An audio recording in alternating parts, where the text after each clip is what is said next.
It's the eCommerce Master Plan Podcast, here to help you grow your e-commerce business faster and more efficiently by cutting through the hype to bring you inspiration and guidance from the e-commerce sector and beyond.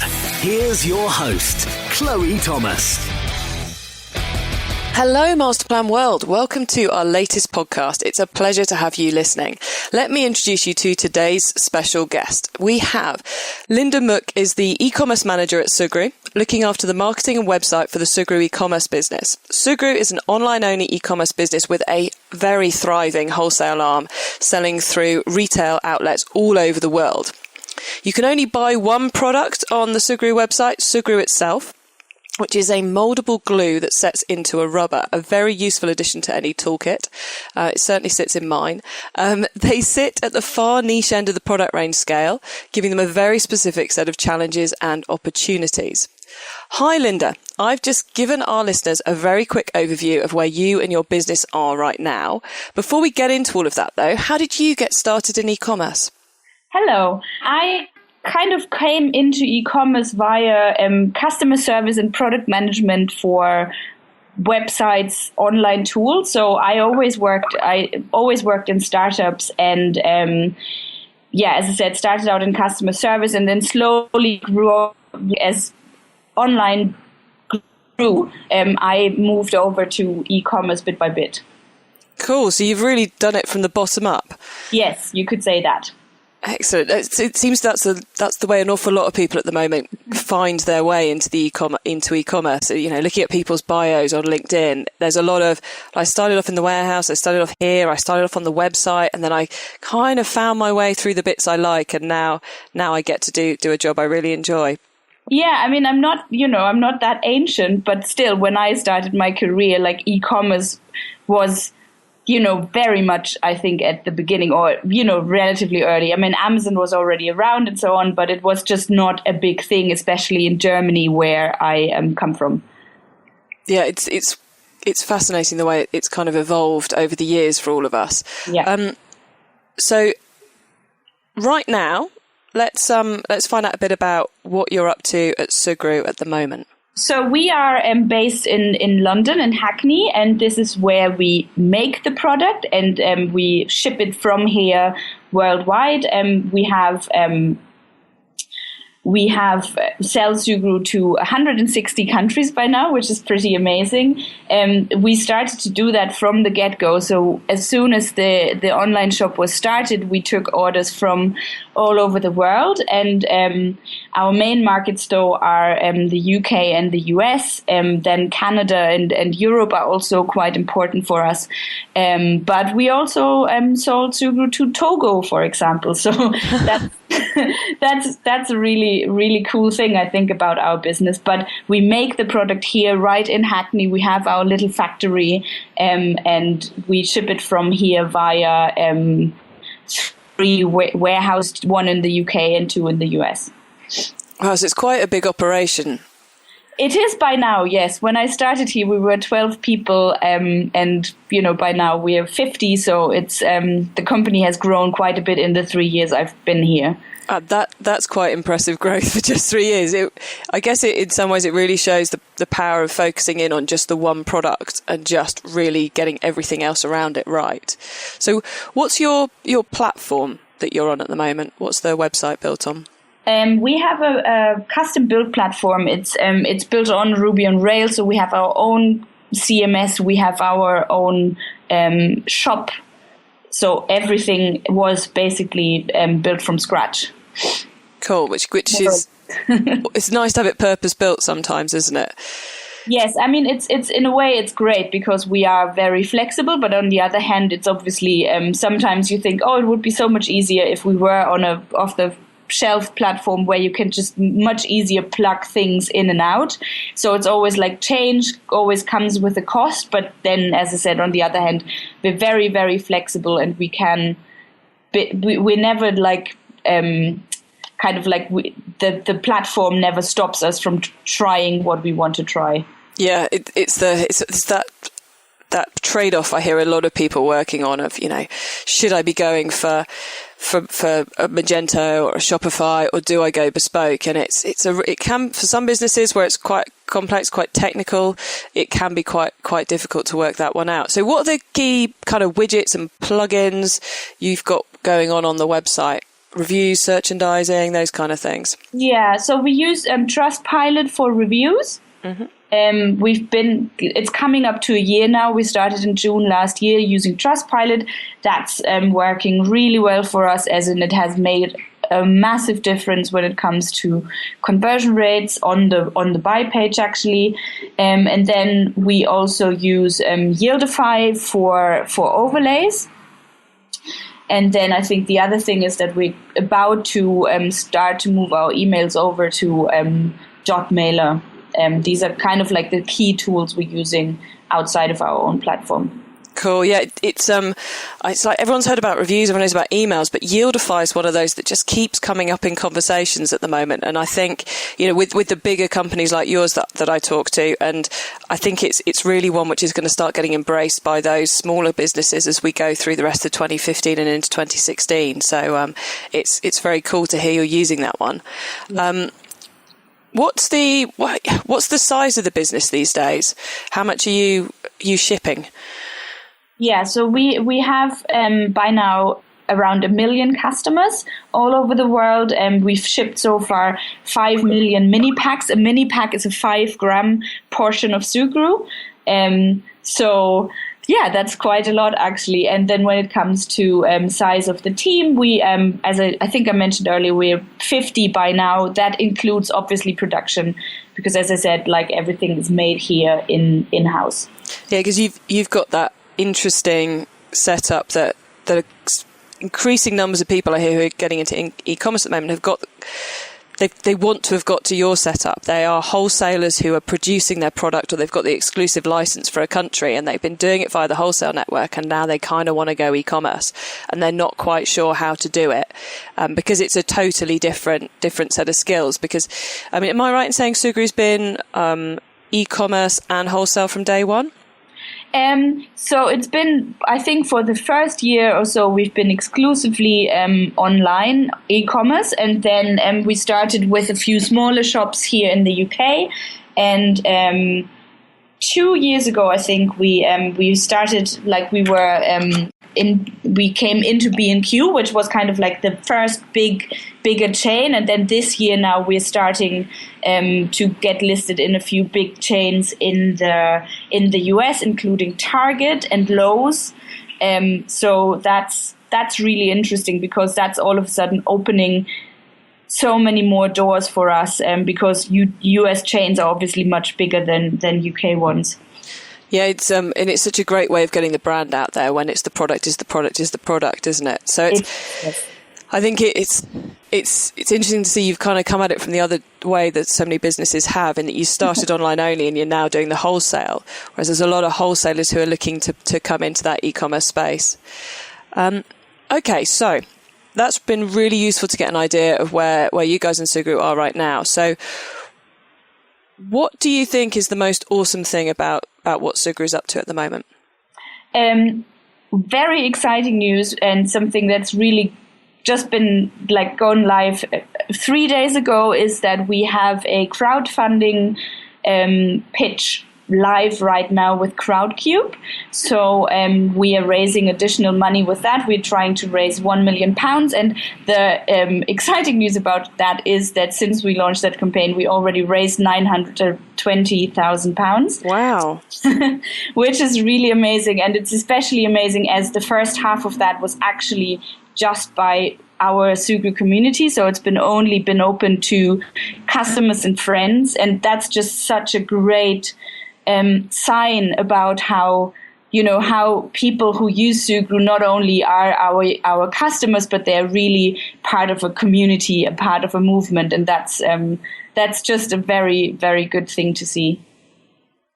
That's quite that's a whole new ball game, isn't it, when you start going out there and looking for the investment. And I suppose going through that process, you're going to discover things about about the business, about the customer base you hadn't really realised. And I guess the first one of those is, wow, our customers really love us. Yeah. They love us so much they actually want to buy us. Yeah, we always knew that in a way. Like, we always had very active user community. We always have people who send us their ideas and who are very much in communication with us. But when you actually ask them, give me your money and invest in us, and they do, that's kind of like a very, very good proof that they actually do like us very much. Cool. So given that that's happening at the moment, and you're kind of just realising that, well, hey, this is creating some really good awareness of the brand and all the rest of it. How are you looking to capitalise on that with your marketing to get more sales? I think we're going to look, because especially in the UK, that generates a lot of additional awareness. And so it's really about like capturing people when they, for example, now search for Sugru. There's a poster campaign going live in the London Overground via Crowdcube. So we expect more search traffic from that. And we already seen, like, in the 3 days the campaign has been live, that the search traffic has gone up. So we're going to change our advertising a little bit to capture that more. Obviously, we don't want to redirect people away from investing, but there is we've seen that there is also just a general more interest in the product itself. Nice. And really important to make sure you're kind of jumping on that and making sure that if they do want to buy, they can definitely find you, because it's kind of a one-off opportunity. That's kind of the beauty of e-commerce, in my perspective, is that you can actually react to these things super fast. Like, you see, there's something happening, and you can throw a bit more budget at it. You can just do things really quickly and be very reactive. Yeah, it's a lot quicker than via any other channel, isn't it?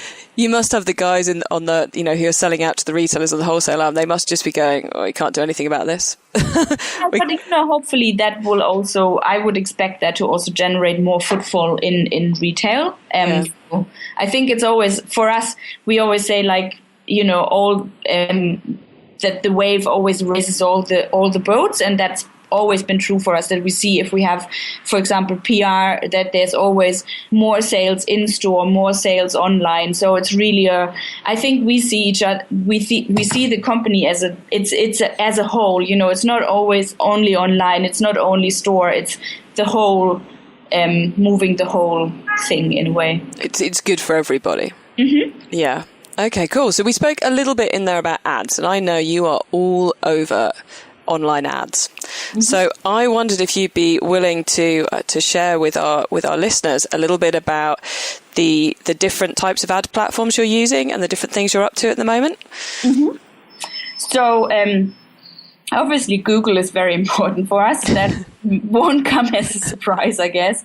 And there we're mainly focusing on search, and then display is mainly remarketing. And then we also have YouTube pre-roll campaigns here and there, but just to a very small degree, because it's relatively indirect. So search is for us really very important, because we have a lot of people who hear about Sugru somewhere else. Word of mouth is an important acquisition tool for us, and so it's really about being there when people heard about Sugru and just capturing them, and search is a great tool for that. And then the other thing, and that's kind of like growing on us a lot in the past month, is really Facebook as an advertising platform. There it's as well a little bit of remarketing, but it's a lot of like content marketing and acquisition on there, because you can be so targeted in how you, like, who you approach, who your target customer is, and you can really go about interest, you can go about demographics, location, and so on. So that's starting to become more and more important for us.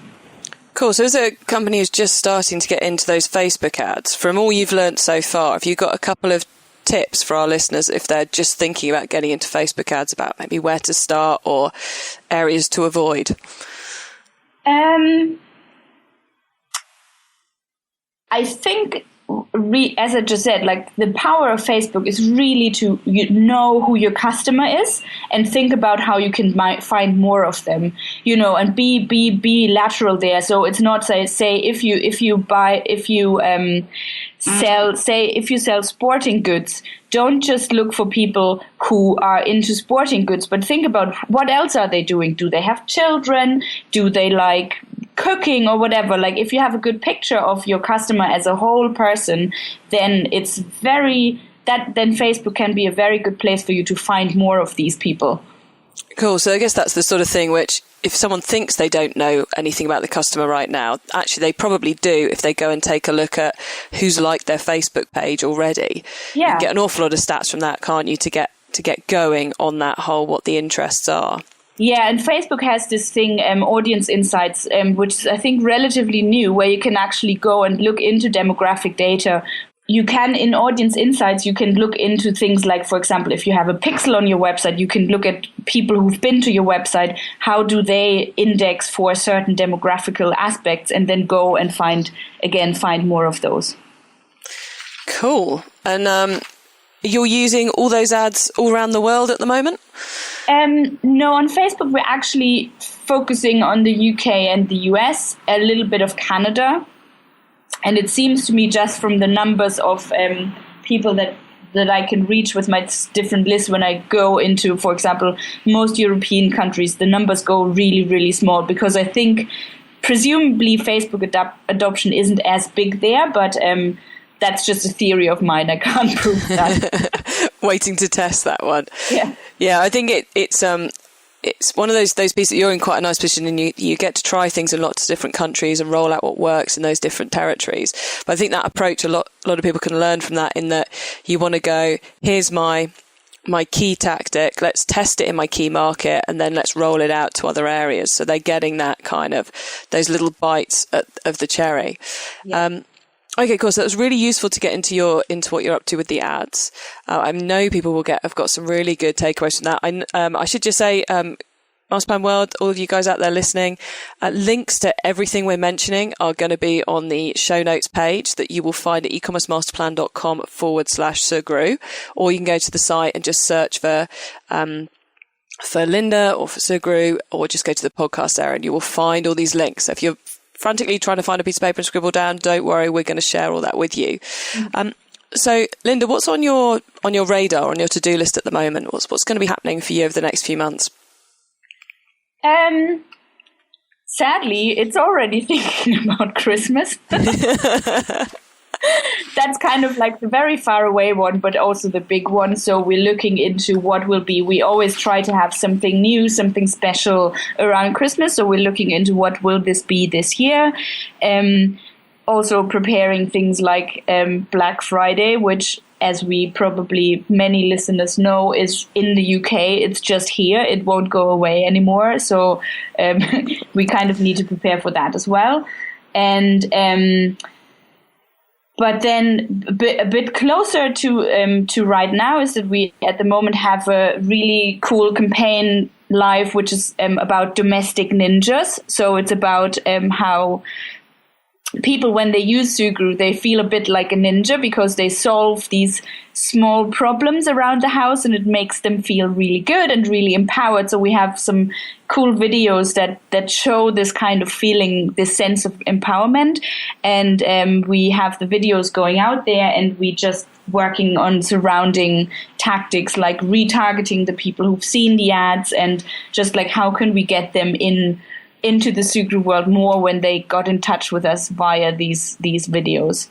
Cool. So that's kind of a brand awareness piece that then you're using remarketing in order to drive the sales off the back of it. Yeah, exactly. Very cool. And such a good way of taking that kind of that content piece where we make what fundamentally could be a really dull product to be, pointing out how useful and cool and trendy it is, and creating that brand piece around it, and then using the content marketing to create the audience, and then using the remarketing to bring through the sales. I think that's really clever. And it's something which small businesses can do. Even, you don't need 50 odd people in the team to be able to turn that kind of stuff around. No, not at all. That's the thing. Like if you and I mean, many e-commerce businesses do, I hope, is if you have a blog and you write cool content about how to use your product, that's always a good way to get people in if they just see how it fits into their life. I think if you go away from just the product advertising and go more about like, this is what your life with my product would be like, and this is what we've actually done all along, and at the moment, like as I said, Ninjas is kind of like a fun manifestation of this effect. Cool. And that video's up on YouTube, is it? They're on YouTube, yes, on our Sugru YouTube channel, and cool. Also on our website, sugru.com/ninja. You can find everything about the domestic ninja movement. Because I know I'm immediately going to go and watch that video after we finish this interview, so I will make sure it's on the show notes page for all our listeners out there as well. Okay, cool. What I'd like to do now is it's time to move on to our top tips round. I love this section because it gives me and our listeners some really quick ideas for taking our business to the next level. Linda, are you ready for these quick fire top tips? Yes, I am. Awesome. Okay. So first up, what's your book top tip? So if everyone listening to this podcast agreed to take Friday off and read a book to make their business better, what book should they be reading? So I would recommend everybody to read the book Lean Analytics, because it is a very useful guide for you to find the one number, the one KPI that you need to care about, like taking into account what type of business you have and where you are in your business life cycle. It's been extremely helpful for me, and I think it also helps you to understand how to think about analytics and how to think about numbers. So I think it's tremendously useful. Awesome. That's one I personally haven't yet come across, so I can see that being added to my Amazon cart in a very short time span. What's your next tip then? Our traffic top tip. Which marketing method do you either prize above all others or think doesn't get the press it deserves? Yeah, I think I've already given that away. It's really Facebook for us, like getting your content out there and getting people onto your site with Facebook. With content, Facebook is for me one of the most interesting tools at the moment. Excellent. Just to clarify on that, are you talking Facebook ads or Facebook pages generally, or both? I'm talking about sponsored posts on Facebook in particular. Cool. Thank you for clarifying. And then your tool top tip. Maybe this is a team collaboration tool, a social media plugin, timesheeting tool, phone app, or just a way of working. Is there a cool little widget you use that makes you or your team more efficient day to day? Yeah, so I've got two. I cheated a bit. One of them is, again, Facebook, but they have like such a cool mobile ad managers. Like for all the other tools I'm using, their mobile thing is just a pain. And the Facebook advert manager is so cool if you just want to just quickly check how things are going. So I love that. And then the other one is Supermetrics, which is a little tool that allows you to pull in data from Google Analytics into spreadsheets. And I use that, for example, to have a daily dashboard and also to pull some monthly reports, so I don't have to go into analytics, download the thing, then put it into a spreadsheet, So that's really useful and makes my life a lot easier. Cool. And Supermetrics, is that from Google Analytics to Excel, or is that from Google Analytics to Google Spreadsheets? They actually do both. Oh, I use cool. Spreadsheets, and I think the Excel one isn't for free, if I'm correct. I'm not 100% sure, but it works with both. Brilliant. And then your startup top tip. So if you met someone this weekend who's thinking of starting an e-commerce business, what would be your first tip for them? I would say get your analytics right from the start. This is something that I wish we would have done that, and I would have like all the historical data, because it will make your life easier in the future. And I think you don't need to go super overboard with, like, for example, event tracking, track every little single click or whatever, but just like really get the basics right. And I would actually recommend talk to somebody who does that already and let them tell you what are the things that you actually want to know. I just did that recently with a friend who just started her own business, and we just went through these things and said, like, get this, get that, and well, she said it was super helpful for her. So that's something I would recommend. Cool. I love those tips. So just to remind everyone listening that all these tips will be available on the show notes page, which you can find at ecommercemasterplan.com/Sugru. And Linda, I have one final top tips question for you. Yeah. So if your business didn't exist, if Sugru didn't exist, which e-commerce business would you like to be running? So I'm really interested in fashion e-commerce because I think there's so much potential and there's so much interesting stuff going on. And I kind of, probably because I shop there a lot, is I would find H&M very interesting because I think they're doing a lot of things right, but I think there's also a lot of things that they're not doing yet. So it would be great to go there and do them. The frustration of the e-commerce professional. Why can't they do this? It's like, you obviously don't have an abundant basket recovery thing. Why not? I love it. Brilliant. Linda, what a fascinating chat. It's been an absolute pleasure to spend time with you today to discovering how you're driving your online-only e-commerce business. Before we say goodbye, would you like to remind listeners where they can find your business on the web and on social media? Yes, so the website is sugru.com. That's Sujru. You have to say that. It's a bit tricky. So sugru.com. We are on Facebook. Twitter is @Sugru. We're on Instagram as well. So that's where we are. We have other social media accounts as well, but I think these are the most interesting ones, the biggest ones. Excellent. We will add all of that and everything else we talked about today in the show notes. Masterplan World, you can find those at ecommercemasterplan.com/Sugru, Sugru, or just go to the website and click on the podcast tab or use the search box. Linda, thank you for being on e-commerce Masterplan podcast today and for being so generous for sharing your experience with us. Thanks for having me. Catch you all next time. Thank you for listening to the e-commerce Master Plan podcast. Find out more at ecommercemasterplan.com.